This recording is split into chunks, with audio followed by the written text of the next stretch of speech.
എല്ലാവർക്കും ബ്യൂട്ടിഫുൾ ആയിട്ട് നിൽക്കുക ഒരു കോൺഫിഡൻസ് ആണ് അല്ലെ. അപ്പൊ ആ ഒരു ധൈര്യം കിട്ടുക അത് ബ്യൂട്ടിഫുൾ ആയിട്ട് നിൽക്കുമ്പോൾ തന്നെയാണ്.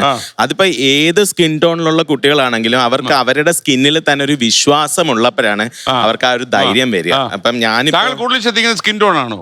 സ്കിൻ ടോണിൽ തന്നെ ഇപ്പൊ ഇന്നത്തെ കാലത്ത് ഏറ്റവും കൂടുതൽ ആൾക്കാർ പ്രിഫർ ചെയ്യുന്നതും അതാത് സ്കിൻ ടോണിൽ നിന്നുകൊണ്ട് തന്നെ മേക്കപ്പ് ചെയ്യുക.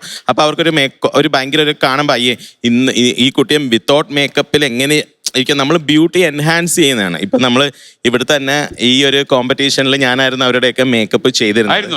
അതെ. അപ്പൊ അന്ന് ഞാൻ അവരെ കണ്ടത് വെറും ബ്യൂട്ടി മാത്രമല്ല അവർ കാണുന്നത്, അവർക്ക് ആ ഒരു കോൺഫിഡൻസ് ഉണ്ട്. ഇത്രയും വലിയൊരു സ്റ്റേജിൽ നിൽക്കുക, ഇത്രയും പേരോട് മത്സരിക്കുക. അപ്പൊ ആ ഒരു കോൺഫിഡൻസ് മേക്കപ്പിൽ കൂടെ കൊടുക്കാൻ പറ്റുന്നത് നമുക്കൊരു ചെറിയൊരു സപ്പോർട്ടാണ് അവർക്ക്.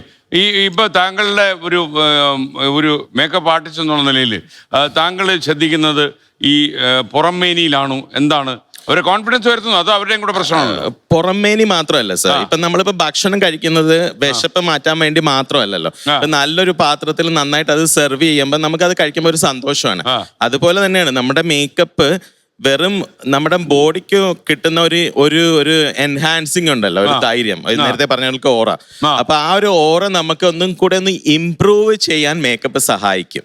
അതാണ് ഞാൻ ആളെ തിരിച്ചറിയാൻ പറ്റാവൂ? ഇല്ല. പക്ഷെ ഇപ്പോഴത്തെ ആൾക്കാർക്കൊക്കെ ഇപ്പൊ ഈ കുട്ടികൾക്കായിരുന്നാലും ഇവൻ സാറിനായിരുന്നാലും മേക്കപ്പ് വേണമെങ്കിൽ എത്രത്തോളം go for A natural look. അതായിരിക്കും കുറെ പുട്ടിയിട്ട് വെക്കും. അതെ, സിറ്റുവേഷൻസ് റിക്വയർമെന്റ്സ് അനുസരിച്ച്.